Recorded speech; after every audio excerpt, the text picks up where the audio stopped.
simples e eu tenho empregado 2h30 por noite, hoje eu não passo de 1h30. Prometo a você. Brincadeira. Vamos lá. Mateus capítulo 26. Mateus capítulo 26. Quando a gente ouve relatórios como esse do Silaí, o cara entra numa igreja, dá um tiro no pastor, depois se mata. O cara entra numa escola, metralha, um monte de gente, se mata. O outro agora, hoje, Silaí, em Miami, mata 4 componentes da família, se mata. A gente ouve isso o tempo todo nos Estados Unidos. Dessa natureza. E a semana passada foi na Alemanha. Não é um privilégio do americano. Lá no Rio a gente vê muito disso. A gente vê pais jogando filhos pela janela. A gente vê meninos arrastando meninos pela janela. A gente vê a mãe colocando bebês no micro-ondas. Né? É verdade. A gente vê catástrofes das mais loucas. A epidemia de pedofilia. A gente vê pessoas matando, estuprando uma criança de 11 anos. Corta, esquarteja a menina, joga dentro de uma bolsa, bota na rodoviária de Curitiba. E do nada, a gente vê essas catástrofes, suicídio caçando no mundo inteiro. A gente não tem noção. Né? Há uma organização no mundo que tem trabalhado para que se não divulgue a quantidade de suicídios que acontece no mundo, porque ouvir falar de suicídio incentiva o desejo de suicídio nos suicidas. Ouvir que tem tanta gente se matando, faz com que, caso eu tenha vontade de me matar, tal vontade aumente. Gera em mim força para me matar. Então, há organizações no mundo pedindo para que a quantidade de suicídios que acontece no planeta não sejam divulgados. E a gente quase não ouve falar em suicídio. Não é porque suicídios não estejam acontecendo. É porque estão trabalhando para não divulgar, para não incentivar. Olha que coisa, isso é estado de vida que um ser humano vive. Agora, de onde vem, ou aonde se estabelece em nós, essa capacidade de morrer antes da morte chegar? Porque quando a pessoa, nós falamos sobre isso na primeira noite, ou ontem, eu não me lembro, quando um suicida se mata, ele não quer matar a vida, ele quer matar o quê? A dor. Ele quer matar o vazio. O suicídio não é um grito, um desejo de morte. Não. O contrário. O suicídio é um grito pela vida, é um desejo de vida. O sujeito quer tanto, mas quer tanto viver, mas que quando, tentando viver, ele não consegue viver, ele prefere morrer. Ele quer muito a vida, ele quer muito significância, ele quer muito alegria, ele quer muito razão para estar vivo, ele quer muito viver. Só que ele não consegue viver. Então ele prefere morrer. O suicídio é a declaração de que a ausência da vida é muito pior do que a morte. Gente, eu não estou conseguindo viver, então eu vou morrer. Quando ele morre, portanto, significa dizer que ele já estava morto. É a nossa capacidade de morrer antes da morte chegar. Por isso, alguns que não valorizam a vida, viver não vale a pena, viver é uma dor, viver é um sacrifício. O cara vai para fazer um bem à família que ele ama, ele mata a família e depois se mata. Ele acha que está fazendo um favor. A gente não vê só o sujeito matando a quem odeia, a gente vê o sujeito matando a quem ama. E ama mesmo. O sentimento é verdadeiro. A visão de vida é que adoeceu. Ele acha que matando, ele está fazendo um favor.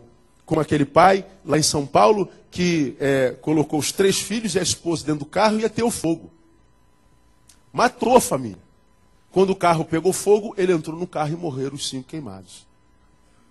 Como que uma cabeça saudável pode imaginar um negócio desse? Não imagina. Mas a ideia da morte e o fim da vida já é uma realidade na vida de grande parte da sociedade mundial. Somos a sociedade que vive um tempo desgraçado. Desgraçado. Sem graça. Antegraça. Sem razão para continuar. É um estado horrível de ser. E a Bíblia fala sobre isso desde sempre. Agora, quando é que isso é estabelecido em nós? Essa capacidade de morrer antes da morte chegar? É a nossa incapacidade de lidar com os problemas do dia a dia. A gente não consegue resolver os nossos problemas e a gente vai vivendo um processo de acúmulo de problemas não resolvidos, de adversidades não tratadas, de traumas que a gente vai maquiando e jogando, a gente imagina para o subconsciente, ou imagina que foi para o inconsciente, ou então se está no inconsciente ou no subconsciente, a gente imagina que ele já não esteja lá, porque se eu não estou sentindo, então não está lá. Bobagem. Ontem eu dei uma prova cabal para vocês, quando eu disse que a gente aprende pela repetição. A gente estava conversando lá no jantar ontem. Eu fiz vocês cantarem músicas que vocês não cantam há 20 e tantos anos. Né? O Big Mac, lembra? Do Big Mac, a Poupança Bamerindos continua numa boa. Aí lá começamos a lembrar um monte de outras músicas. Cadê o irmãozinho que fez o aniversário ontem? Como é o nome dele? Manel. Qual foi a música que você falou, Manel? Casa dos Pernambucanos. Canta um pedacinho pra gente aí, Manel. Só para lembrar. E aí, vermelho, tá da cor da camisa dele. Não adianta bater, eu não deixo você entrar. As casas pernambucanas. Tá vendo aí? Desde a encarnação passada que a gente não canta essas músicas. Todavia, elas estão lá. Estão lá. O Big Mac, né? Pão com gergelim, aquela coisa toda, a Poupança Bamerindos continua na boa, só se for onde que está na boa a Poupança Bamerindos. Nós cantamos essas músicas que nós não cantamos há décadas. Só que quando a gente toca nesse saber essa música é um saber, a gente toca nesse saber que a gente imagina que já não sabe mais, portanto a gente imagina que já não esteja dentro da gente, a gente percebe que o saber aflora. Estão lá. E a gente imagina que lá não estão porque nós não temos consciência, a lembrança dele. Agora, se por alguma razão da vida a gente toca nisso, esse saber vem, aflora e mostra, estou plenamente vivo e ativo dentro de você. Esses saberes podem não ser saberes, podem ser sentimentos. Você imagina que uma dor que você viveu há 20 anos atrás, não sente mais nada, você não tem informação dela, mas quando por alguma razão, alguma coisa toca nessa dor, naquele trauma, naquela adversidade, naquele sentimento, esse sentimento aflora e adoece a nossa vida. E a gente adoece hoje, imagina assim, puxa, tu soube, o cara deu um tiro na cabeça do outro ali no ônibus, só porque ele pisou num dedinho dele, cara, como é que pode? Não. O dedinho fez com que ele trouxesse à tona algumas dores que ele vem vivendo há 10, 20, 30 anos. E o dedinho foi o desencadeador de uma bomba que havia dentro dele, que ele não sabia que dentro dele havia, que fez com que ele matasse alguém. O dedinho não tem nada a ver com isso. É o acúmulo. Se você se eu pegar o meu dedo e ficar aqui, ó, eu não estou sentindo nada. Mas se eu continuar fazendo isso aqui daqui a 10 minutos, eu já vou sentir alguma coisa. Se passar mais 50 minutos, 1 hora eu ficar aqui, é possível que no final desse culto eu já não consiga nem mexer o meu dedo de tanta dor. O que hoje não significa nada, o que agora não significa nada, daqui a 1 hora pode significar tudo. Tudo. Então nós estamos vivendo num tempo de péssimas informações. Um tempo onde a gente não ouve coisa boa, não tem notícia boa. Nós só temos notícias ruins. Hoje, quando o carteiro... Eu não tem carteiro aqui? Tem. Quando o carteiro chega na nossa casa, não traz notícia boa, é só conta, meu. A gente vê carteiro, a gente tem síndrome de carteiro, porque só traz má notícia. A gente, quando chega na... Você já está sabendo, já é desgraça. Pode ser, porque se for notícia boa, a gente não compartilha. Notícia boa não vem de jornal, notícia boa não rola, não circula. Agora, notícia ruim é o que chega na gente rápido. Então nós somos um acúmulo de más notícias, nós somos o produto de dias maus. Nós somos produtos do meio. Ora, se nós somos produtos do meio, como diz a sociologia, olha o meio dentro do qual nós estamos vivendo. Olha a sociedade dentro da qual nós estamos inseridos e você vai saber o que você é. Você é o acúmulo dessa desgraça toda. E aí, quando a gente tem esse saber, a gente se preocupa, porque nós vamos acumulando.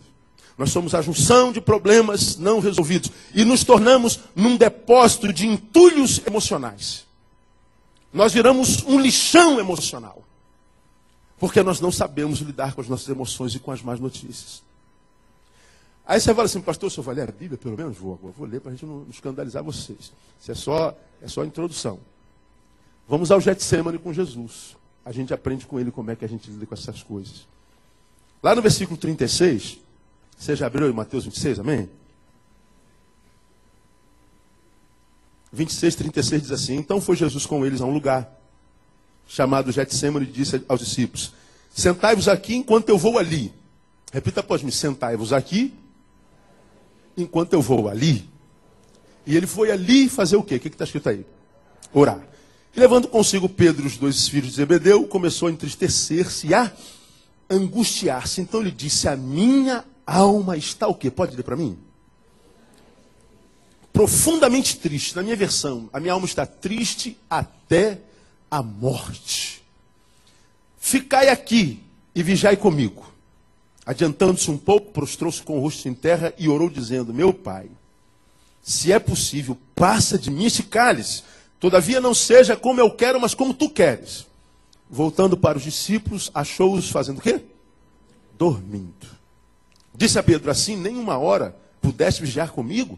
Vigiai e orai para que não entreis em tentação. E o espírito, na verdade, está pronto, mas a carne é fraca.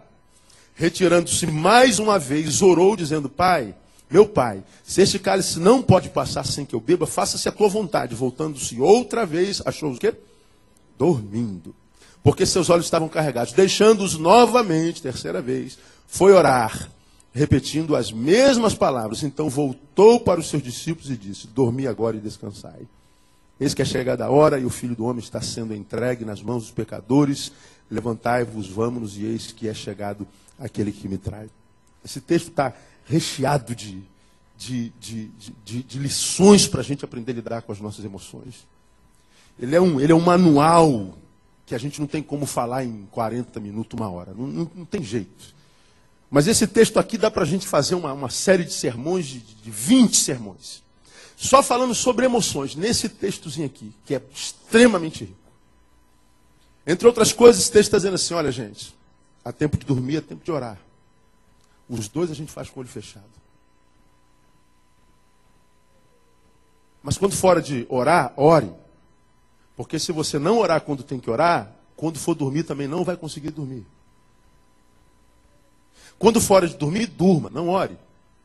Porque se você entrar numa de orar na hora de dormir, quando for orar também não vai conseguir. Uma pessoa que não dorme, não trata do corpo. Uma pessoa que não ora, não trata do espírito, é uma pessoa doente. Ó, só para você começar a mastigar aí. Onde é que a gente vai se a gente pensar nesse negócio aqui? É o que Jesus está dizendo. Ele está em crise, o homem Deus entrou em crise, e ele falou assim: eu vou subir o morro, vou falar com meu pai. E ele chama quem? Os melhores amigos. É da amizade, né? O negócio que a gente está falando aqui, né? Ele chamou os melhores amigos e disse assim: ó, fica aqui porque eu vou ali orar. Deixou lá um bocado e levou 3 consigo mais adiante. Vocês vigiem comigo que eu vou falar com meu pai. Deixou aqui, ele voou mais adiante um pouquinho. Orou. E o Deus homem abre o coração: Deus, se for possível, me libera desse negócio aí, porque acho que eu não vou aguentar. Eu estou sentindo que a coisa vai ficar ruim. Mas seja feita a tua vontade. Ele volta, os caras estão babando. Vocês não puderem vigiar comigo 1 hora, cara. Você tem que aprender a orar. Tem que vigiar. Tem que orar. Para que vocês não entrem em tentação. Jesus volta a segunda vez, ora. Volta para saber se eles tinham aprendido. Encontra eles fazendo o quê? Babando de novo. Eu falei: meu Deus. Vocês não aprendem. E Jesus volta para lá para a terceira vez. Ora a terceira vez. Quando volta, ele diz assim: agora é hora de dormir. Durmam. Eu não estava lá, e a Bíblia não diz, mas eu garanto que eles não conseguiram dormir. Porque eles tiveram de descer o monte. Depois leia o restante do capítulo que você vai entender porque que eu estou dizendo isso. Jesus, quando registra um episódio como esse, ele está dizendo que nós precisamos aprender a lidar com todo que nós somos, porque nós não somos um punhado de carne, ossos, e músculos e pele, mas nós também não somos um fantasma que só tem um espírito ou uma alma. Nós somos a junção de ambos. Porque se a gente separa o espírito e a alma do corpo, a gente vive uma dicotomia. Uma alma é um espírito sem corpo, é um fantasma. Um corpo sem espírito é um defunto. Você não é um defunto nem é um espírito, você é a junção de ambos. Para quem é dicotômico, é a junção dos 3, corpo, alma e espírito, para quem é tricotômico. Então, não tem como eu ir para a academia toda manhã, malhar o meu corpo, ficar bonito, forte, e não malhar a minha alma, meu espírito. Eu vou ser um doente bonito. Mas eu não tenho como me transformar num fanático, viver na igreja de segunda a segunda, nos cultos de 8, 10, 12, 14, 16, 18 e 20, em todas as campanhas e jejuns e não tratar do meu corpo. Eu vou ser um fantasma feio. Nós somos a junção disso. E uma vida se transforma numa vida que vale a pena ser vivida quando nós desenvolvemos pela palavra, a Bíblia nos dá a capacidade para aprender isso, de tratar do todo que nós somos, da junção de tudo isso. E Jesus nos ensina de uma forma tremenda aqui, e eu quero compartilhar com você, porque esse texto revela a humanidade de Deus. Eu falei na primeira noite, para mim o lado mais lindo da divindade é a sua humanidade. Por que eu amo Jesus? Porque ele teve capacidade e coragem de ser humano até ao limite da sua capacidade. Ele foi todo humano, ele foi humano todo. Viveu todos os sintomas da humanidade. Por isso eu acredito que ele tem como entender cada uma das nossas crises. Ele tem como entender quando a gente entra em depressão, quando a gente tem vontade de morrer, quando a gente tem vontade de chutar o balde, quando a gente acorda, todo dia que a gente acorda, quando a gente não está bem, a gente acorda, tem um balde lá na nossa frente escrito assim, ó, chute-me. Diga que você nunca tem vontade de chutar balde. Balde, quem tiver na frente do balde também, a gente tem vontade de chutar. Essa semana, um casal abençoado da minha igreja, motociclista, se converteu com o trabalho do Pregadores do Caminho, que é o Ministério de Motociclismo da nossa igreja. A mulher deixou um bilhete, tem uma família linda, uma filha acabou de se formar em Direito, outro menino, cabeção, menino bom, uma família muito abastada. Deixou uma carta e falou assim, ó, estou indo embora, não quero mais saber de cuidar de família, de cuidar de filhos, eu estou cansada, eu vou viver a minha vida e eu não quero mais saber de ninguém. Deixou uma carta assim, botou meia dúzia de roupa numa bolsa e vazou, sumiu.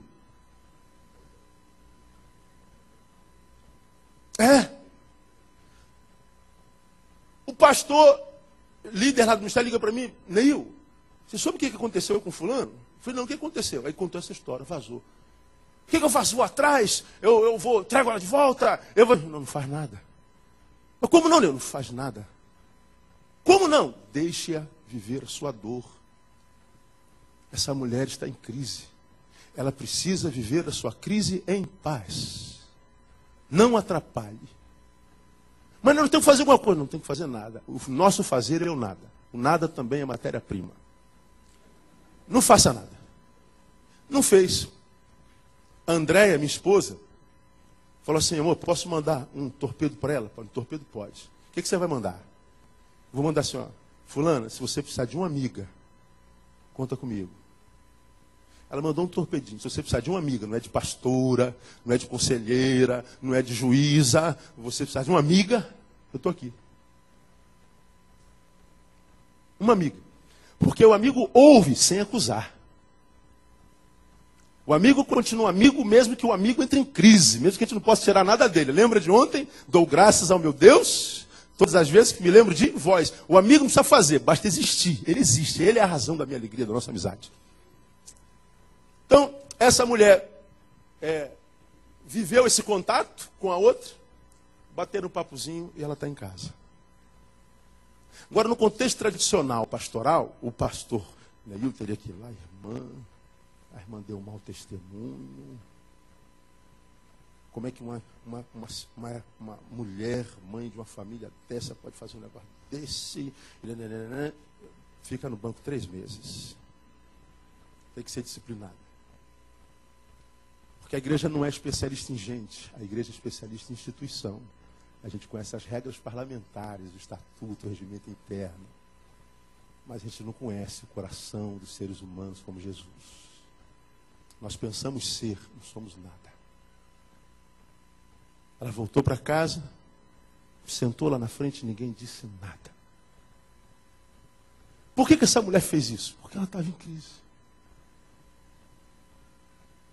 Ela reagiu à crise dessa forma, abandonou tudo. Deus foi bom com ela, porque ela foi, mas lhe deu a oportunidade de retornar, regressar. Muitas vezes a gente faz a besteira no auge da dor e não tem mais como consertar. Mas a dor é inerente a qualquer um de nós. Esse texto diz que Jesus entrou em crise. E a crise não foi rasa, não. Se foi depressão, não foi depressão média, não. Foi depressão profunda. Não adiantava vir com uma terapia breve, não. Quem é psicólogo aí sabe o que eu estou falando. Não adianta vir com paliativo, com cibalena, não. O buraco aqui era mais embaixo. Jesus está numa crise e diz assim, olha gente, a minha alma não está triste. A minha alma está triste o quê? Quem lembra? Até a morte. Eu não estou com uma tristezazinha qualquer porque o Vasco foi para a segunda divisão. Não, não é isso. Eu estou triste até a morte. Eu estou com vontade de morrer. Eu estou com medo de morrer.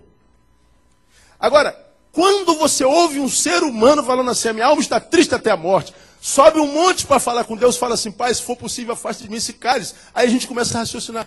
Se eu fosse Deus, eu falo assim, ô menino, para que você foi aí embaixo? Você lembra, não? O que eu te falei quando eu te mandei para a terra? Você não já sabia tudo que você ia passar? Você não sabia que foi para remir o pecado do povo? Você não sabia que ia ser rejeitado? Você não é Deus também, não sabe todas as coisas? Como é que você vem com uma oração esquisita dessa, pedir para eu te livrar desse negócio? Você já sabia o que ia passar? Você sabia qual era a tua missão? Você acompanha a história daqueles meninos lá embaixo há tanto tempo? Você viu que eu cansei com esse negócio de sangue de bode, de sacrifício de animais humanos, sacrifício de animais da minha criação? Não, agora tem que ser você, filho. Vai lá e resolve esse problema. Aí Jesus vem, quando chega na hora de cumprir a missão, ó Deus, quer lugar aí? Dá para gente conversar? Agora, por que Jesus revela essa fraqueza? Por que Jesus tem a coragem de revelar essa fraqueza? Não é para dizer para mim e para você, eu não sou Deus porcaria nenhuma, como alguns dizem, usando esse texto. Como é que um Deus pode agir dessa forma? Como é que um Deus pode dar um outro mau testemunho, como esse aqui, que ontem eu falei do outro mau testemunho de Jesus? Né? A gente vai para o deserto, aí o diabo diz assim, transforma essa pedra em pão. Jesus, pedra em pão, não transforma, mas água em cachaça, transforma água em vinho. Água em vinho pode, mas se transformar água em pão é pecado. Ou pedra em pão é pecado. Olha que coisa estranha que a Bíblia é. Falamos sobre isso ontem. E aprendemos que transformar pedra em pão não seria pecado nenhum. Comer pão não é pecado. Engorda, mas não é pecado, como nós falamos ontem. Agora, água em vinho transformou. Aí, como é que Deus pode... Tinha que acabar aquela festa. Acabou o vinho, a gente fala assim, a resposta às nossas orações, agora vai ser só refrigerante. Jesus, não, refrigerante não tem graça, tem que ser vinho do bom. Aí Jesus transforma água em vinho bom. Imagina quanta gente foi embriagado com o vinho de Jesus. Porque nós crentes falamos assim, não, porque o vinho daquela época não tinha álcool. Então vai lá na ceia da igreja de Corinto, que diz que uns bebiam demais, saíam embriagados, e outro não bebia nada, porque o embriagado bebeu tudo. O cara saía da ceia embriagado e falou assim, não tinha álcool. A gente vai inventando um monte de mentira para justificar a nossa religiosidade. Mas a Bíblia não tem religião, nem Deus. Glória a Deus por isso. Então Jesus entra em crise. E Jesus, na crise dele, me abençoa demais. Porque eu também vivo crises homéricas. Eu sou pastor de uma igreja grande, de uma igreja que tem uma multidão de gente que não aprende nunca. Tem vezes que eu acordo, o balde está lá assim, chute-me. Aí eu olho para o balde e boto o nome de uma ovelha, que eu estou com vontade de chutar, mas não posso. Tem ovelhas que falam, isso não acontece nos Estados Unidos, mas no Brasil acontece o tempo inteiro. A ovelha às vezes, pastor, ora por mim. Eu falei, vou orar, irmão. Aí eu viro as cordas e assim, Senhor, leva teu servo, porque já não aguento mais esse menino. Eu orei por ele, não orei por ele? Eu orei. Ele não me falou por que eu tinha que orar, mas isso não acontece nos Estados Unidos. Pastor, aqui não tem vontade de fazer isso. É lá para o Brasil. Nós somos do terceiro mundo. Primeiro mundo não tem essas crises. Não é? Então, eu entro em crise. Eu me aborreço. Tem dia, irmão, e eu já preguei isso na minha igreja, que suas ovelhas são todas queridas, não é uma benção. Pois é, pelo menos eu não minto, né? Então, lá no meu púlpito tem uma porta que a gente entra por ela aqui. Tem vezes que eu estou aqui atrás dessa porta e falo assim, Deus, oh Deus, falta 5 minutos para começar o culto. Se eu pudesse, eu estava na praia hoje. Deus, se eu pudesse, hoje eu estava sentado lá no último banco, para que tu usasses alguém lá no meu lugar para me abençoar, porque eu estou mal. Estou mal. Todas as minhas ovelhas, Deus, quando está mal, está cabisbaixa, está quebrada, está triste, no caminho da igreja, ela fala assim, ó Deus, usa teu servo essa manhã para me abençoar. Usa pastor Silé essa noite para falar uma palavra no meu coração, porque eu estou agoniado. E ela vem, chega, senta, e Deus usa o pastor Silaí. E tu volta para casa e diz, muito obrigado, tua palavra me abençoou. Agora, você acha que o pastor não sente isso também? Vem no caminho e fala assim, Deus, fala com teu servo. Agora, só que a gente não pode sentar no banco e esperar que alguém fale conosco. Nós temos que entrar no púlpito, ficar em pé e falar com os outros. Pensa que é fácil? Se você entendesse isso, se você ia orar pelo pastor Silaí, muito mais do que você ora, se é que você ora. A gente não tem direito. Então a gente tem crise. Quando eu olho para o meu Deus, para o meu Senhor, e vejo que ele foi um homem que, embora Deus entrou na crise que entrou, triste até a morte, então eu descubro que eu também posso me entristecer, eu posso tentar ser tentado a me demover da minha missão. Eu sou alguém que também fico decepcionado com amigos, porque ele se decepcionou. Eu sou alguém que tem toda a sorte da adversidade, e eu vivo a minha crise em paz, porque eu sei que Deus não entra em crise com a minha crise. Quem entra em crise com a minha crise são os homens. Então eu vivo a minha crise, e vivo minha crise sem culpa. Porque eu sei que o meu Deus não entra em crise com a minha crise. Porque na maioria dos seres humanos com os quais eu tenho me relacionado, ele entra em crise e, porque é crente, sente culpa por estar em crise. E a culpa por estar em crise é maior do que a dor que a própria crise produz. A gente entra em crise e não pode falar com ninguém que está em crise, porque senão alguém vai julgar porque a gente está em crise. É legalidade para o diabo, irmão. O crente não pode sentir isso, o crente não pode pensar isso. Onde é que está escrito? Na cabeça dos religiosos. Verdades que a gente vai carregando no lombo e que só são verdades porque a gente não as questionou. Porque nós não abrimos o pacote. Agora, quando a gente tem coragem de pensar, de raciocinar, de abrir o pacote, de não ser só mais um membro de uma seita, de uma religião, de uma denominação, e a gente vai morrendo e matando um monte de gente, excluindo quem está em crise, pecou, bota para fora. Você pega numa igreja e fala assim, fulano caiu. Quando a gente fala assim, fulano caiu, do que a gente está falando? Quem sabe? Se isso é igual aqui no Brasil. Ó, o pastor fulano, soube, Sindara, caiu. O que é caiu no contexto evangélico? Nem falar a gente tem coragem, né? De que pecado a gente está falando? Do sexo. Botou o pintinho no buraquinho errado. Fica mais departamento infantil, né? Fulano caiu. Caiu, não tem perdão. É exclusão. Exclusão. A gente convoca uma assembleia. Irmãos, o irmão fulano de tal mandou uma carta pedindo exclusão. Não mandou nada. O pastor que foi lá falou assim, irmão, escreve uma cartinha pedindo a sua exclusão. Porque quando é cartinha a gente não tem que discutir. Aí, eu, fulano de tal, solicito a minha exclusão por quebra dos, acho que é o 7º mandamento. O 7º a gente conhece, agora o 8º, o 9º, o 1º, o 2º, a gente não sabe. E a gente bota então o caba para fora e diz que foi ele que mandou uma carta voluntária e hipocritamente vamos ficar em pé e vamos orar por ele, irmão. Ó Deus, abençoa o teu servo pecador e guarde-o nessa nova jornada longe de nós.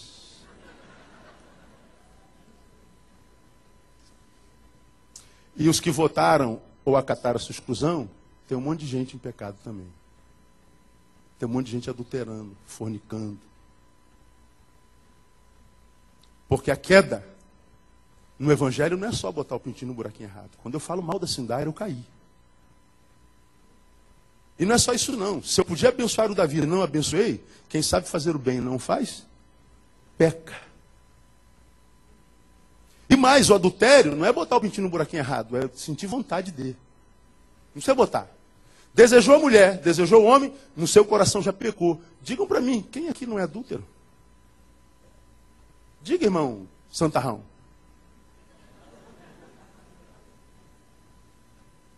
Você pode dizer para sua esposa, que você não olha, não gosta, não sente. Pode dizer para o seu marido. Agora diga para você se tu é homem. Não precisa ser homem de Deus, seja homem. Aí a gente vai tratando o ser humano como se o ser humano fosse produto. Mas por que a gente trata pecador como a gente trata pecador? Porque a gente não se enxerga. Porque a gente não tem coragem de olhar no espelho. Por isso eu me espelho muito pouco em igreja. Geralmente eu caminho na contramão da igreja evangélica, você quer saber. Agora, quando eu me encontro com aquele que a gente disse é o Senhor da igreja evangélica, que muitas vezes a igreja evangélica não conhece, eu vejo um Deus que entra em crise. E aqui eu aprendo duas coisas sobre Jesus, eu queria que você guardasse isso no seu coração. Primeiro, olha que coisa interessante, ele é um Deus homem, que não tinha medo de ser homem, mesmo que por causa disso não fosse visto como Deus. Repita após mim. Ele era um Deus homem, que não tinha medo de ser homem, mesmo que por causa disso não fosse visto como Deus. Vamos para o lugar de Pedro, Tiago e João. Estou subindo com o Messias, aquele que veio remir a Israel. Yeshua Hamashia. Olha que essa palavra é bonita, né? Ele é o remidor de Israel, aquele sobre quem os profetas profetizaram e vaticinaram. E aí vem Jesus, esse Jesus que já começa errado, em vez de nascer no melhor hotel de Jerusalém, nasce numa cocheira. Os teólogos da prosperidade já estão em crise. Se fosse essa teologia lá, como é que Jesus vai nascer na cocheira? Isso é legalidade para o diabo, porque nós somos príncipes e princesas, temos que estar no Caesars Park da vida. Jesus nasce junto com os bois, com as vacas. Ele entra gloriosamente em Jerusalém montado num jumento. Tinha que ser uma Lamborghini. É Lamborghini o nome do bicho? É. Mas não, ele entra no jumento. Ele entra em cima do jumento. Ele vai para o monte orar. E a gente diz assim, Deus vai orar. O Pedro e o Tiago, já sei, cara. Jesus orando, filho do homem, tá louco. Ele vai orar, aquele azul que está lá em cima vai rasgar assim. Vai aparecer o trono da glória de Deus, aqueles anjinhos com trombeta que a gente imagina, tocando para tudo que é lado. Vou ouvir o som celestial. Aí Jesus se ajoelha e fala assim, Deus, ô Pai, tá bravo aqui, Senhor. Não dá para me livrar desse negócio, não. Afasta de mim esse cálice aí. Imagina você orando, vendo Jesus orando um negócio desse. Jesus querendo fugir da dor. Imagina Jesus lá na cruz, que a Bíblia diz que ele foi para o madeiro sem abrir a sua boca, mas quando ele chega no madeiro, ele chegou no limite, porque todo ser humano tem limite, mesmo que esse ser humano seja Deus. Ele foi sem abrir a boca, sem abrir a boca. Quando ele chega lá no madeiro, ele diz assim, Deus, por que tu me desamparaste? Pelo amor de Deus. Da onde Jesus tirou isso? Imagina se sou eu e você lá no pé da cruz. Ô Jesus, que mau testemunho é esse, cara? Como é que você pode falar um negócio desse que Deus te abandonou? Como é que esse pessoal vai acreditar que tu és Deus? Como é que vão acreditar que tu és o Messias que veio remir Israel? Tu já está errado de estar na cruz, ainda na cruz acha que Deus te abandonou? Cala a boca, Jesus. Mas você vê que Jesus não teve medo de ser homem. E homem entra em crise. Homem vive sua dor. Homem se decepciona. Homem perde fé. Homem tem vontade de morrer. Homem tem casamento acabado. Homem entra em crise. Homem tem dúvida de quem é. Homem questiona todas as coisas quando a dor aperta. E Jesus não teve medo de ser homem. E não teve de ser homem, medo de ser homem, mesmo que por causa disso não fosse visto como Deus. Porque ao revelar a sua fraqueza, ele poderia ser mal interpretado pelos apóstolos, pelos discípulos. Não é que esse homem é Deus? Aí ele diz assim, não me interessa o que vocês vão pensar ou deixar de pensar. É o que eu estou sentindo e eu vou ser honesto com as minhas emoções. Não estou preocupado com o que vocês pensam de mim. Eu vou continuar sendo o que eu sou. Homem. Jesus não teve medo de mostrar sua fraqueza. Por que ele não entrou em depressão, completamente ficou morto nela? Porque ele viveu as emoções que ele tinha naquele instante. Agora, por que a gente adoece, como eu disse na introdução desse sermão? A gente se transforma num depósito de entulhos emocionais. Problemas não resolvidos. Como é que está? Como é que você está, Davi? Ô, reinando em vida e vitória. Está nada. Podia dizer pelo menos, mais ou menos, sou, não é? More or less. É isso mesmo? Mas não. I'm fine. Muito bem. Estou reinando em vida.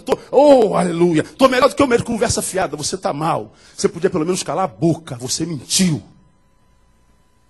Ô, irmão, você está sumido? Não, mas estou trabalhando muito, cheio de problema. Estou muito ocupado. Nada. Eu estou desanimado. Eu estou descrendo daquilo lá. Estou com dificuldade de crer na Bíblia. Agora, a gente tem coragem de ser homem. A gente vê um monte de homem de Deus. Na Bíblia, fulano é um homem de Deus. Fulano é a mulher de Deus. Fulano é um homem de Deus. Pode ser um homem de Deus, mas não é homem. Porque o homem, ele vive o que está vivendo naquele instante. Por que você acha que essa fraqueza, essa derrota de Jesus está aqui na Bíblia? Está aqui porque Jesus, quando veio à Terra, veio para quê? Ora, o ser humano não conseguiu entender a vontade de Deus pela palavra. Então o homem, quando foge da vontade de Deus, ele deixa de ser gente como Deus quer que a gente seja gente. E o homem passou a ser gente da forma errada. Ao ponto de sermos comparados a uma pizza. Lembra da pizza da mulher do primeiro tempo? Vivemos o processo de coisificação do ser humano. Amamos coisas e usamos pessoas. Deus olha e diz, você está tudo errado, essa gente não sabe ser gente. Meu filho, você vai ter que ir lá, se tornar gente, para que aquela gente adoecida que não sabe mais ser gente, olhe para você encarnado, transformado em gente, e olhando para você, saiba como gente tem que ser. Jesus veio para ser o protótipo de humanidade na vida de qualquer um de nós. Olhando para Jesus, a gente tem que aprender a ser gente como gente tem que ser. Jesus veio nos ensinar a ser gente. Só que a gente olha para Jesus e só olha para a deidade dele, só olha para a divindade dele. E Jesus diz assim, não, eu coloquei isso na palavra para que vocês aprendessem a lidar com as suas emoções, porque as suas emoções podem ser a grande prisão da alma de vocês. Ele foi um Deus homem que não teve medo de ser homem, mesmo por causa disso não fosse visto como Deus. Agora, nós somos homens, mas que desejosos de sermos vistos como Deus, nem homens conseguimos ser. Se Jesus mostrou a sua fraqueza sem medo da opinião pública, por que a gente não mostra? Por que a gente senta aqui, ó, todo mundo com cara de rico, todo mundo com cara de abençoado? Não existe mais cabelo duro, já viu? Todo mundo bonito. Mesmo que seja alisado no fogo, né? A santa chapinha, né? Estava conversando lá dentro com as meninas lá. São os cabelos mentirosos, a verdade é a água. Se chover, toda a verdade será revelada. Não é verdade? Não tem mais gente feia. Nós vivemos o tempo da falência da feiura. Nunca tivemos uma geração tão bonita, nunca tivemos uma geração tão desgraçada, tão vazia, tão pobre existencialmente falando. Já que não temos nada dentro, investamos no que temos fora. E a gente investe no que é fora, e a maior indústria do planeta hoje é a estética, perde só para a pornográfica. Tira a sexualidade, a pornografia, a estética é a indústria mais rica do planeta. Do planeta. Por que a gente investe fora? Porque dentro é uma porcaria. De modo que quando eu invisto fora, eu maqueio o que eu sou. Olhem para a minha aparência, que aí você não vai conseguir ver a minha essência. Só que Deus não se relaciona com a nossa aparência, Deus se relaciona com a nossa essência. Você aprendeu aqui alguns anos atrás, quando eu vim aqui, que Deus não se relaciona com esse ser que nós somos quando estamos na coletividade. Deus se relaciona com aquele ser que nós somos quando não tem ninguém olhando para nós.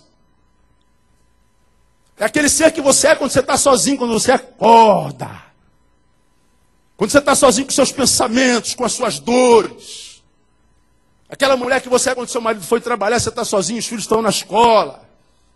É isso, com esse ser que nós somos dentro, que Deus se relaciona. E Deus está dizendo assim, olha, esse texto está aqui para que vocês entendam que mesmo sendo Deus, eu não tive medo de ser homem, de viver as minhas emoções. Ele não teve medo de revelar suas emoções. E por que nós temos medo?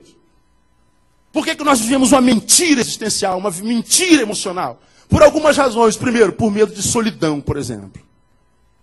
Pode explicar, pastor? Posso. Nós não revelamos nossas emoções porque nós temos medo que, se as pessoas descubram o que de fato somos ou sentimos, nos abandonem. Então, pastor, eu vou vender uma imagem para ele que ele fique comigo. Porque se eu compartilhar a minha dor, ele pode fugir de mim, eu vou ficar sozinho. Ora, quem está com alguém que se relaciona só com a sua imagem, está sozinho. Porque ele não ama você, ama o que você parece ser. Quando você tem medo de ser abandonado por alguém, e com medo disso vende uma imagem, você não será abandonado por esse alguém, mas você foi abandonado por si mesmo. Quando o abandono é produto dos outros em relação a nós, esse abandono produz uma solidão que talvez eu possa suportar. Agora, quando o abandono que nós vivemos é o abandono de nós mesmos, quando nós impingimos essa solidão a nós, aí não tem cura. Jesus não quis saber, olha, eu estou em crise, eu estou pedindo para Deus me afastar dessa dor mesmo, e eu não me interessa que vocês vão pedir, quero ir embora por causa disso, pode ir. O que ele disse mais adiante, estão escandalizados também? Vão embora também. Para onde iremos nós, se tu tens as palavras de vida eterna? Jesus não teve medo da solidão, porque não teve medo da solidão, ele esteve sempre com gente. Por que nós não abrimos coração? Medo da solidão. E eu digo a você, ó, se alguém te abandonar, porque você abriu o seu coração, compartilhou tua emoção, esse abandono não é perda, esse abandono é livramento.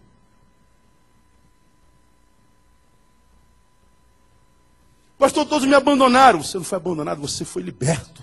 Deus te libertou de consumidores. É Deus limpando, Deus purificando para poder encher com gente que vale a pena.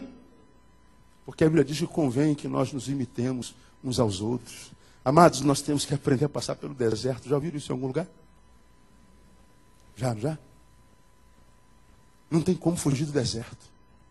Agora, quando a gente passa pelo deserto, transforma o deserto em escola. Quando a gente sai do deserto, a gente vê a vida de uma forma diferente. A gente não vai ver gente mais como consumidores, nem como objeto de prazer. A gente vai ver gente como gente é. E quando a gente vê gente como gente é, a gente acha gente que vale a pena se relacionar. Porque senão a relação é só evangélica. E a relação evangélica, Deus me livre e guarde. A gente só não tem coragem de falar. Medo de solidão. Uma outra razão pela qual nós não revelamos, medo de decepcionar os outros. Ou seja, que os outros se entristeçam com a nossa tristeza. A gente não quer entristecer o outro, pastor. A gente vive a nossa dor sozinho. Pois é. Aí eu digo assim, se tal tristeza no outro não for fruto da solidariedade com a tua dor, pelo amor de Deus, entristeça-o. Se essa tristeza for decepção com a tua dor, entristeça-o e perca-o. Porque quem não valoriza as tuas lágrimas, irmãos, não valoriza o que há de mais essencial na tua vida. Quem não valoriza a tua dor, não valoriza de fato o que você é. Essas pessoas não merecem a tua lágrima. Porque não valoriza o teu sentimento. Quem não valoriza o teu sentimento, não valoriza as tuas joias. Como é que a gente sabe? A Bíblia diz assim, palavra de Jesus, não lanceis pérolas a quem mesmo? Hein? Quem? Aos porcos. Não lanceis pérolas aos porcos. Porcos não valorizam a pérola. Quando você fala da tua alma, do teu sentimento, você está falando do que você é, não do que você parece ser.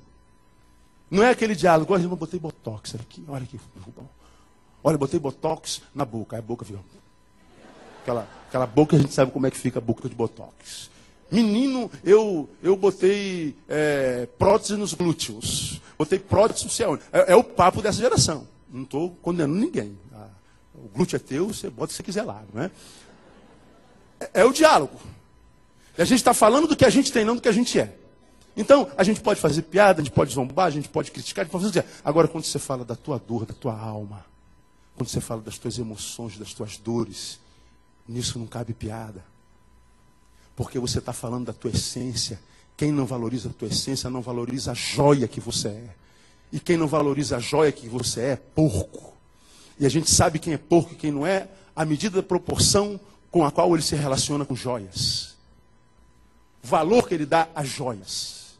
Se ele não valoriza a tua joia, ele é porco. Portanto, se você foi zombado por ele, abandonado por ele, acha que ele se decepcionou com você, você se livrou de um porco. Pô, pastor, pegar pesado, hein, pastor? Pastor, sei lá, e onde é que o senhor achou esse cara, meu Deus do céu? Nunca mais traz ele aqui, pelo amor de Deus. Porque senão ele vai me chamar de porco muitas vezes.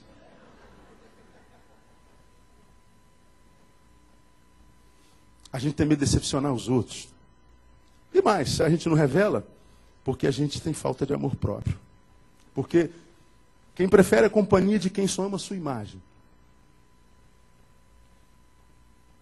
E se anula para não entristecer gente que não valoriza as tuas joias, merece estar sozinho. Porque você não se ama.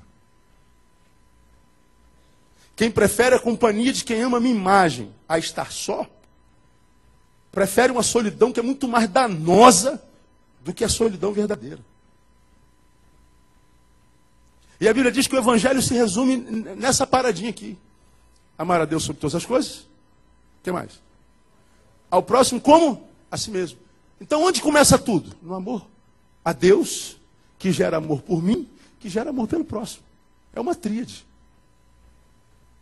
Por que muitos casamentos acabam, por exemplo? Porque a pessoa está sozinha, ela quer casar. Qualquer jeito. Quero casar, quero casar, quero casar, quero casar. Pelo amor de Deus, eu estou com 30. A sombra da titia está por aí, eu tenho que casar, eu já estou na unção da largatista, estou subindo parede, e eu tenho que casar. Esperei com paciência, mas a minha paciência já acabou. Que vier a mim de maneira nenhuma lançarei fora agora. Cair na rede é peixe. Se não for peixe, hoje tem os mutantes, a gente muda o peixe. Aí o cara casa. A mulher casa. Casa para entrar vestido branco, pastor Silai, fazer casamento tão. Está todo mundo morrendo de inveja de mim. Você vivia uma solidão sozinha, agora vive uma solidão acompanhada, mas continua sendo só. E mais, de repente, de fato, você se apaixonou pelo outro, mas se apaixonou pelo outro de uma forma tão profunda que você se anula para tentar manter o outro consigo. Amar o outro sem se amar, mesmo que seja amor, é um amor adoecido, esse amor faz mal. A gente não pode amar o outro mais que nós mesmos. Nós temos que amar o outro tanto quanto nos amamos. Se nós não nos amamos, não adianta amar quem quer que seja. Porque esse amor vai fazer mal. O casamento vai acabar. E porque você tem a tristeza de ser evangélico, acontece aquele fenômeno diabólico. O casamento acaba e dura para sempre. Porque Deus abomina o divórcio e a gente só pode se divorciar se botar o pintinho por aqui errado. Como não houve isso, mesmo que o meu casamento tenha acabado, nós não somos mais amantes, amigos, parceiros, não temos prazer em estar junto, não oramos junto, trocamos mais nada, a única coisa que a gente tem em comum é o endereço, absolutamente mais nada, mas não teve adultério, nosso casamento acabou, mas ele vai durar para sempre. Ora, amor, quando a gente chegar na igreja, a gente dá a mão e sorri. Oh, que casamento bonito. Vocês sabem que não são. Porque Deus abomina o divórcio. É verdade, Deus abomina o divórcio, mas permitiu. Por que Deus permite uma coisa que ele abomina? Porque existe uma coisa que ele abomina mais ainda. O que ele abomina mais que um casamento do que um divórcio de verdade? Um casamento de mentira. E a gente vai vivendo uma mentira emocional, uma mentira existencial, uma mentira de toda sorte. Por quê? Porque a gente simplesmente não se ama e tudo começa no amor próprio. Jesus tinha amor próprio. Deus, meu Pai, eu sou Deus. Mas lembra que eu sou um Deus esvaziado. Porque a tua palavra diz que ele esvaziou-se a si mesmo para se transformar à semelhança do Neil. Então, como eu sou Neil, um Deus esvaziado, eu sou João, sou Maria, sou Kátia, sou seja o que for. Então eu estou dizendo, enquanto Kátia, enquanto Neil, eu estou dizendo, se for possível, afasta. Mas vão pensar mal de você, o problema é deles. Eu vou continuar honesto com as minhas emoções, porque eu sei que tu não podes habitar numa vida mentirosa. E eu sei que tu não entra em crise com a minha crise. Deixa eu falar para você, irmão. Testemunho do pastor Silai aqui sobre o que está acontecendo nos Estados Unidos, o que está acontecendo no mundo, esse estado degradante de ser, é produto do ser humano que não tem tratado das suas emoções, como as suas emoções precisam ser tratadas, mentem para si, transformam-se, como falei ontem, no satã de si mesmo, e a gente vai se transformando num entulho, num lixão emocional. Vai chegar uma hora que a gente não vai suportar, a gente surta. Com Jesus ou sem Jesus. Ele era um Deus homem que não tinha medo de ser homem, mesmo que por causa disso não fosse visto como Deus. Eu acho que a gente precisa ser homem, que é homem de verdade, que deve perder o desejo de parecer ser Deus, não tendo problema, e lidar com o nosso problema, como um problema tem que ser lidado, para que a gente possa ser um homem que vale a pena ser. Porque senão a gente vai ser só uma imagenzinha bonita. E a felicidade na nossa vida só existirá nos olhos dos outros. Como os outros não têm nada a ver com a nossa vida, quando a gente mais sente dor na alma, Jesus está me ensinando, nem os amigos adiantam. Jesus subiu com um grupo, mais adiante chamou os 3, e veio mais adiante, porque eu quero viver a minha duma, não quero viver sozinho. Mas embora tivesse com a companhia dos seus melhores amigos, ele viveu a dor dele sozinho, porque os amigos estavam babando. Ora, quando você está com a sua companheira fiel, a insônia, e a dor agrava-se, você sabe que a dor sempre se agrava na madrugada. Quando é que o dente dói? Já viu o dente doer meio-dia? O dente só dói de madrugada.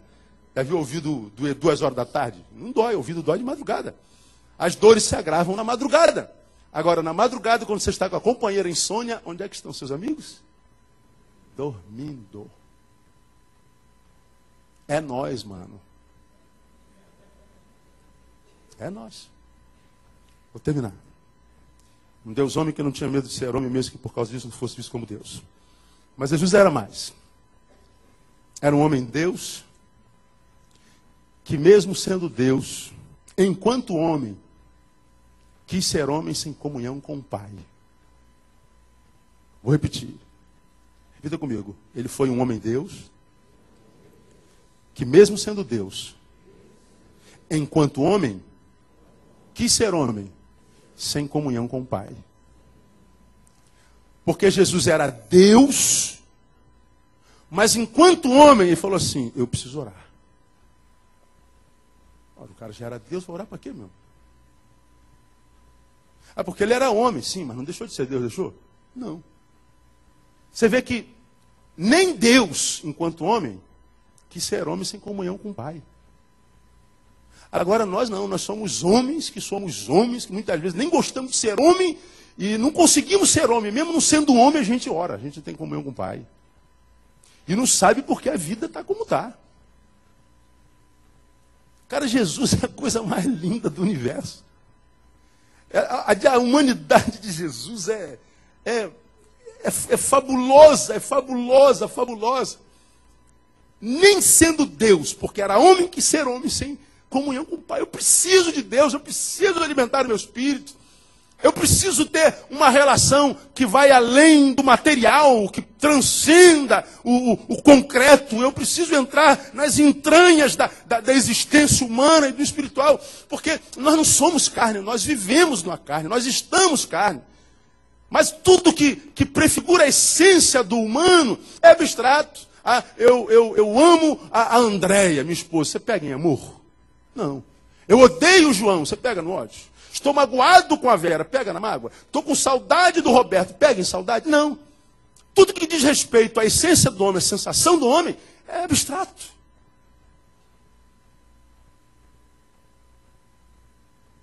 Transcende a carne.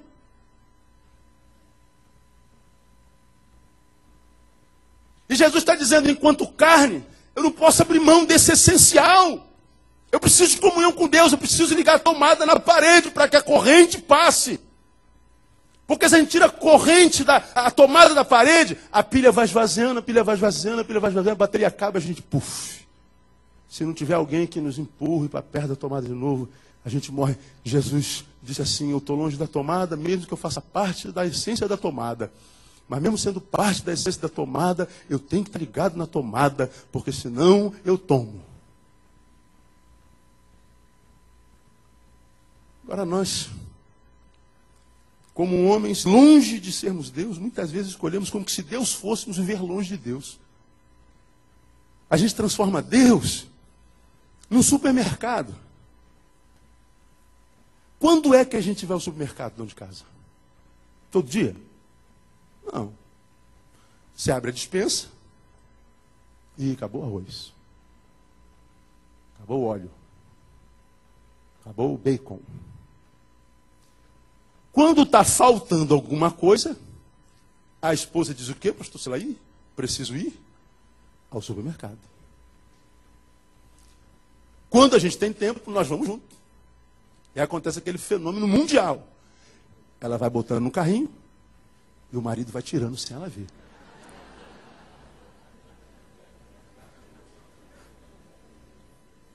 Fala, Jeová.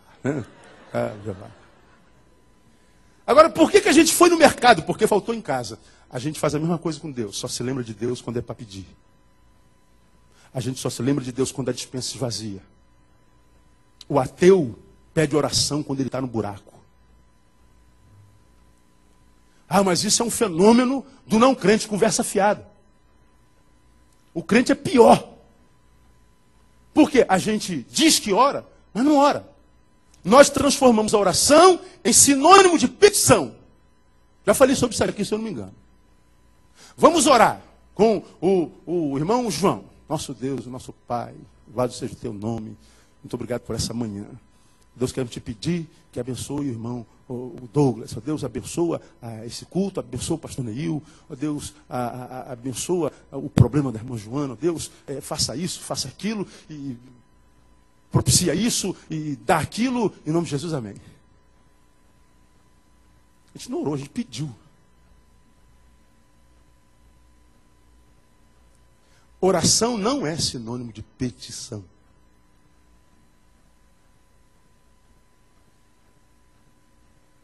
Foi anunciado Congresso da Amizade. O orador da conferência será quem? Quem se lembra o nome dele? Pastor Neil Barreto. Ele é orador. Então, com a palavra, pastor Neil. Ora, se eu sou orador, pastor Silaí me passou a palavra para o orador, o que um orador faz? Hein? Ora. O que eu estou fazendo aqui nesse exato momento? Proferindo a minha oração. Pedi alguma coisa a vocês até agora? Nem vou pedir. Mas se quiser dar, eu recebo. Formatura da turma de medicina, oradora da tua turma, Débora Almeida. Ó. Com a palavra oradora da turma, a oradora abre o papelzinho lá e começa. Pede nada. Agora na igreja vamos orar com Atilano Muradas. Ó Deus, dá e dá. Em nome de Jesus, amém.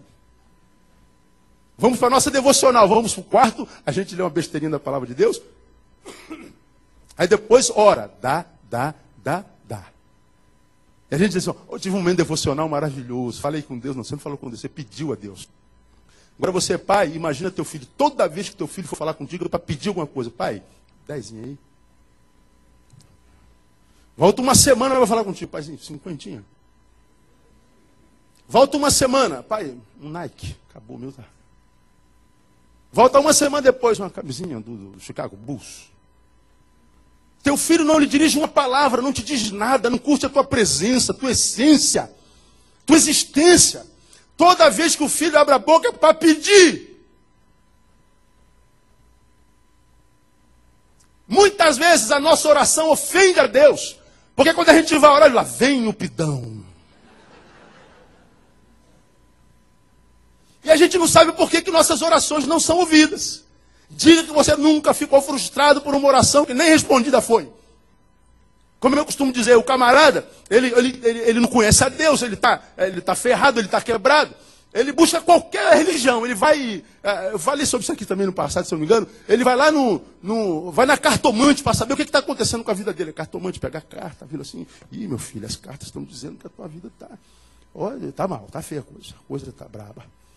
O cara sai dali da cartomante enganadamente feliz. Porque ele consultou a carta e a carta falou na hora. Foi lá na astróloga e... qual é o teu signo? Eu sou de câncer. Ih, já começou mal, filho, esse câncer aqui, isso aí. Tá. Aí ele faz o teu mapa astral, você é de câncer, e o câncer está em ascendente em Capricórnio, que está debaixo do unicórnio, passando por cima da lua. É por isso que você está assim. Oh. Ele sai de lá enganadamente feliz, porque ele consultou os astros falaram na hora. Vai lá no pessoal que bate a corimba lá, joga búzios. Aí o cara joga lá os búzios. Ih, misifio. Ixi, bichinho, tá feia a coisa. Ele foi lá consultar os búzios falaram na hora. E sai de lá enganadamente feliz. Agora eu e você entramos no nosso quarto e falamos com Deus. O que acontece? Pode falar. O que acontece? Eu não ouvi nada. eles saem de lá enganadamente felizes. Você sai tristemente decepcionado. Ora, ora, ora. Diga para você quantas experiências de oração nesses 50 anos de vida.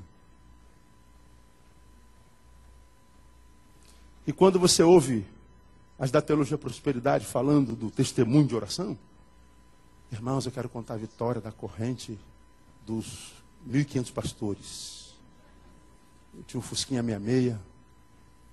Falei, Deus, Fusquinha 66 é pra capeta, eu sou um príncipe do Senhor. Eu quero um Lamborghini, vamos falar do Lamborghini. Não sei nem que carro é esse, que ele falou que é bonito, eu estou usando esse nome. Irmãos, para a glória do nome de Jesus, eu cheguei com o meu Fusquinha 66 e hoje eu estou com um Lamborghini, amém, Guilherme? A poder no nome de Jesus. Lembra que eu falei? Ele estava indo para o inferno de Fusquinha 66. Está indo para o inferno de Lamborghini. Chega mais rápido ainda no inferno. Não muda a essência. Não muda a essência. Irmãos, para agora Jesus estava morando de aluguel, agora estou morando na casa própria. Ele era um infeliz na casa que não era dele, e é um infeliz na casa que é dele. Irmãos, eu estava com uma doença e terminal, o médico me desenganou. E Jesus me curou. Ele estava indo para o inferno doente, está indo para o inferno saudável. É sempre no campo do ter, não do ser. Teologia da mulher de Jó. Não vale a pena servir a Deus sem receber nada dele. Amaldiçoe-o e se mata. Falamos sobre isso ontem. Então Jesus, ele diz assim, eu sou Deus, mas eu preciso da força desse Deus, da essência desse Deus. Mesmo sendo Deus, ele não abriu mão de comunhão com o Pai. Ele estava lá no monte, ele orava, ele subia o monte para orar, estava sozinho com Deus. Hoje, o evangélico é tão cabecinho de formiga, que ele acha que há mais poder no monte do que no banheiro. Então a gente gosta de subir monte para orar. Legal, não é pecado orar no monte. Mas por que Jesus foi orar no monte? Porque embaixo ele estava sempre no meio de multidão. Eu quero ter um momento a sós com Deus. Então eu vou subir o morro. Não é porque o morro tem mais poder, porque ele não podia ficar só aqui embaixo. Aí a gente no monte é que é o lugar de orar. Pelo amor de Deus, irmão. Para de olhar o que os teus olhos veem. Tente buscar a essência, o conteúdo. A meta, a história por trás da história.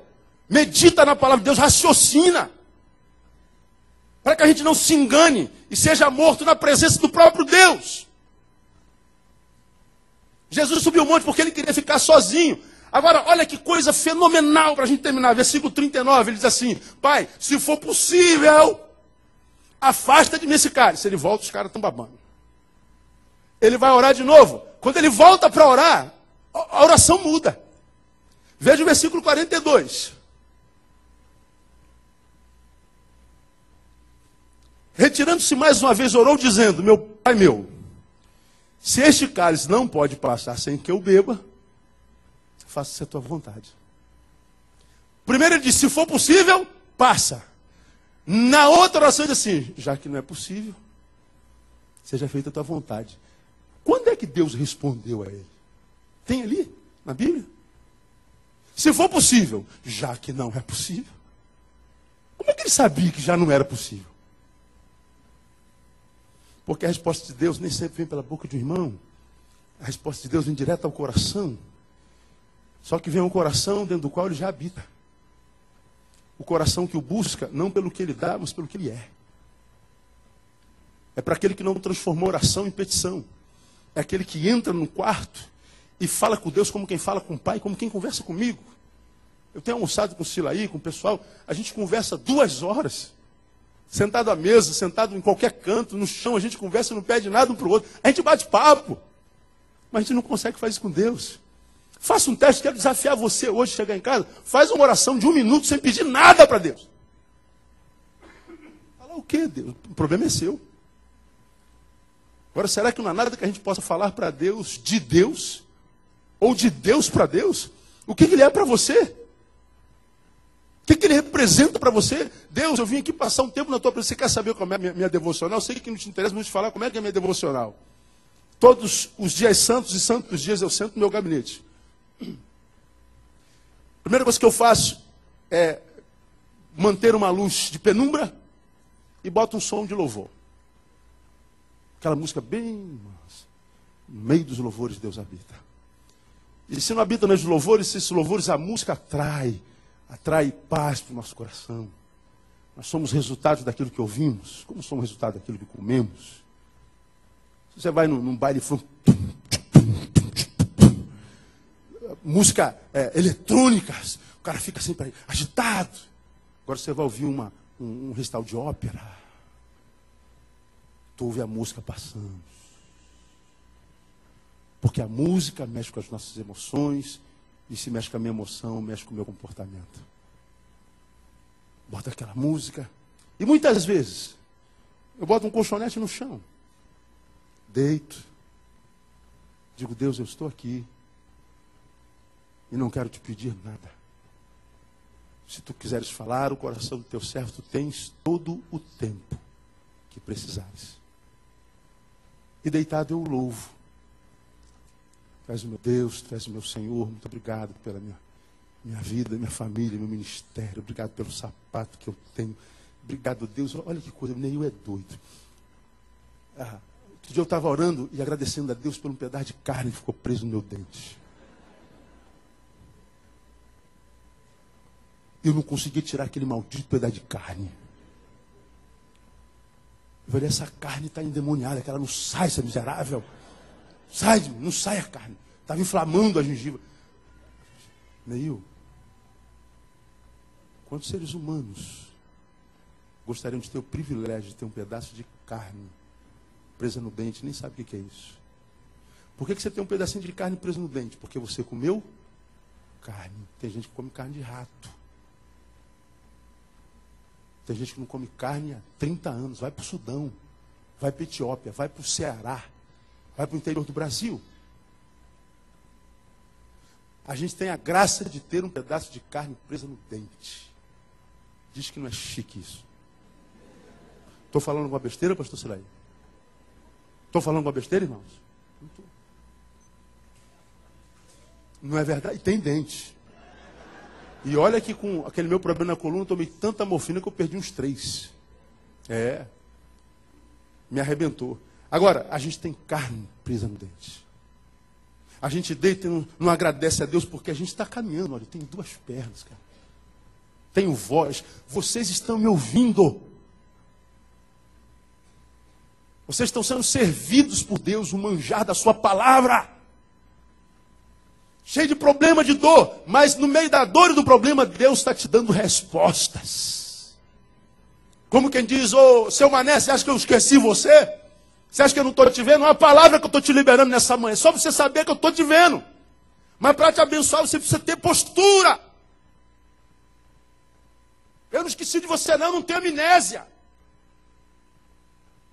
Agora eu não posso abençoar você porque você está como Pedro, me seguindo de longe. Quem me segue de longe, no final chora amargamente. Voltemos para Malaquias e ouça Deus, tornai vós para mim, e eu tornarei para vós.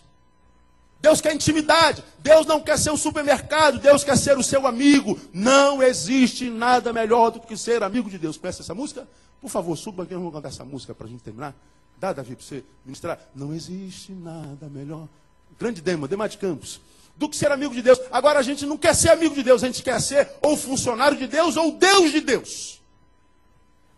Jesus sobe e diz assim, se for possível afasta, mas já que não é possível, da onde ele tirou essa resposta? No caminho, no trajeto Deus fala o seu coração, porque a dor de Jesus, embora fosse uma dor que doesse até a morte, o que aconteceu? A dor da morte não paralisou, ele continuou desenvolvendo o seu ministério. Amado, não permita que a sua dor impeça a obra que Deus começou na tua vida um dia. E eu queria que você guardasse essa palavra no seu coração, para que nós cumpríssemos o que a Bíblia diz, basta ao discípulo ser como o seu mestre. Agora, quando a Bíblia diz que basta ao discípulo ser como o seu mestre, não é na divindade, porque a gente não tem como ser divino como ele era, mas ser como nosso mestre na humanidade. Ser como Jesus era, enquanto humano, não é bem possível a qualquer um de nós. Eu queria muito poder botar a mão nos enfermos e curar todo mundo. Eu queria muito poder transformar, multiplicar os pães. Eu ia para o Nordeste e fazer esse milagre. Ia para a Etiópia.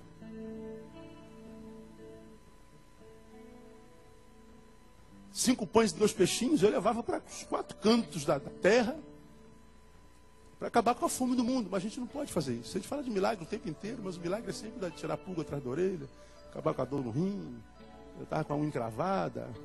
É aquilo que a gente vê na televisão que dá asco, a redução do evangelho.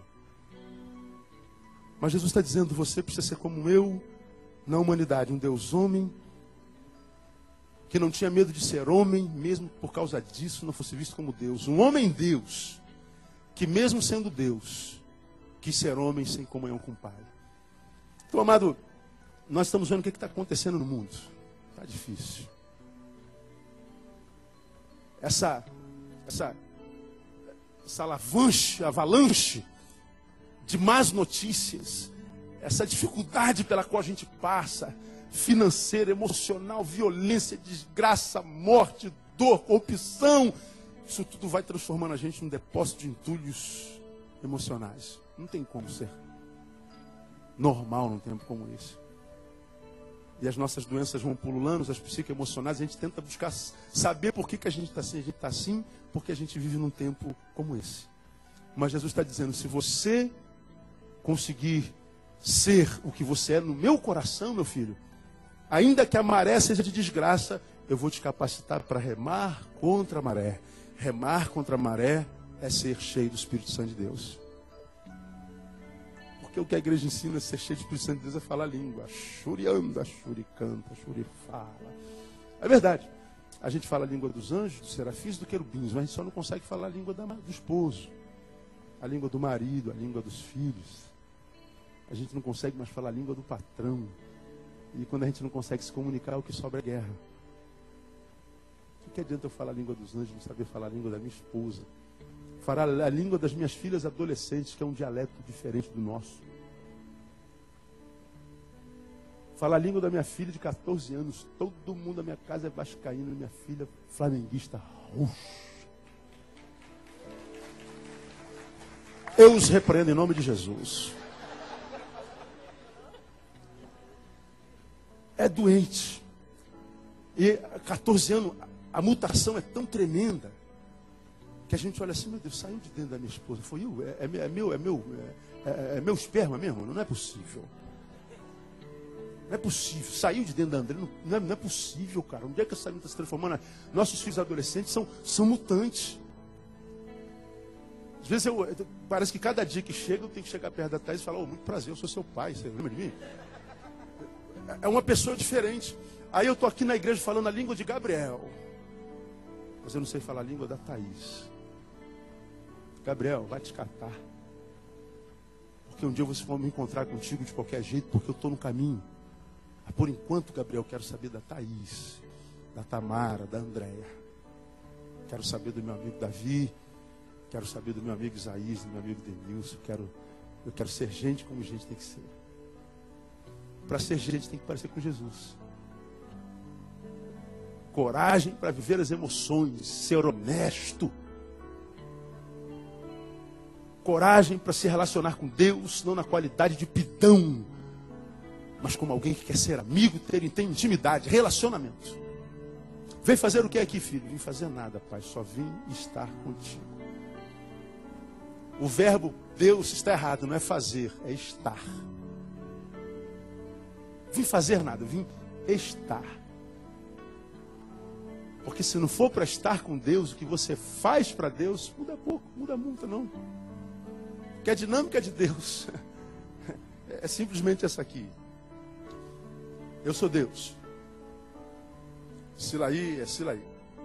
Deus fala assim com Silaí. Silaí, o que traz você à minha presença? O que você está fazendo aqui na minha presença? Ah, Deus, minha mulher está doente, minha filha está assim, meu carro bateu. Então deixa eu te falar uma coisa, Silaí.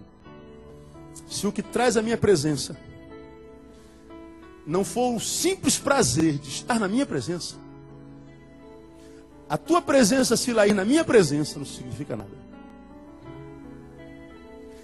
Ou você está na minha presença por causa do prazer de estar na minha presença, ou seja, por causa daquilo que eu sou, ou estar na minha presença é como se não estivesse. Porque quem se aproxima de Deus não pode se aproximar de Deus para tirar alguma coisa de Deus. Porque se nós somos de Deus, a gente busca primeiro a sua justiça e o reino. E quem busca a justiça e o reino, não precisa preocupar em coisas. Busca primeiro o reino de Deus e as suas justiças, e todas as outras coisas vos serão acrescentadas. A gente não corre atrás da bênção, a bênção corre atrás de nós. Todas essas bênçãos virão sobre ti e te alcançarão. Por quê? Porque você está no lugar da bênção. Onde é o lugar da bênção? Onde Deus está. E o que é mais lindo? Deus não está só na igreja domingo. Deus está lá no deserto quando você está tentado pelo diabo. Deus está lá no teu quarto quando você está vertendo lágrimas bem baixinho, sem que ninguém ouça. Deus está lá naquela crise, no teu escritório, na tua fábrica. Deus está lá na rua, no carro, dirigindo, você cheio de dúvidas, de questionamento. Deus está lá. Se você estiver na presença dele, e se Deus está na tua presença, você na presença de Deus, a tua dor não vai durar para sempre. A tua dor é uma escola. E você vai amadurecer e vai ser gente como gente tem que ser. Minha oração, meu desejo é que Deus te abençoe e que seja uma realidade. Que Deus lhe dê a graça de ser humano. Porque a verdadeira espiritualidade nada mais é do que a humanidade com excelência. Espiritual não é o que vive o sobrenatural, não. Espiritual é quem vive o natural sobrenaturalmente. Espiritual é quem se transforma num humano saudável. Porque quanto mais santo, mais gente. Quanto mais santo, mais simples. Quanto mais santo, mais normal. É a espiritualidade de Jesus. Que era Messias, não parecia ser. Que era filho de Deus, não parecia ser. Que era um monte de coisa, não parecia ser. Mas era. Hoje a gente parece ser um monte de coisa e não é. Eu quero parecer com Jesus. Que Deus te dê a fome, a graça e o desejo de parecer com Jesus. Só é possível relacionando-se com Ele, não pedindo a Ele. Não existe nada melhor do que ser amigo de Deus. Vamos ficar em pé, vamos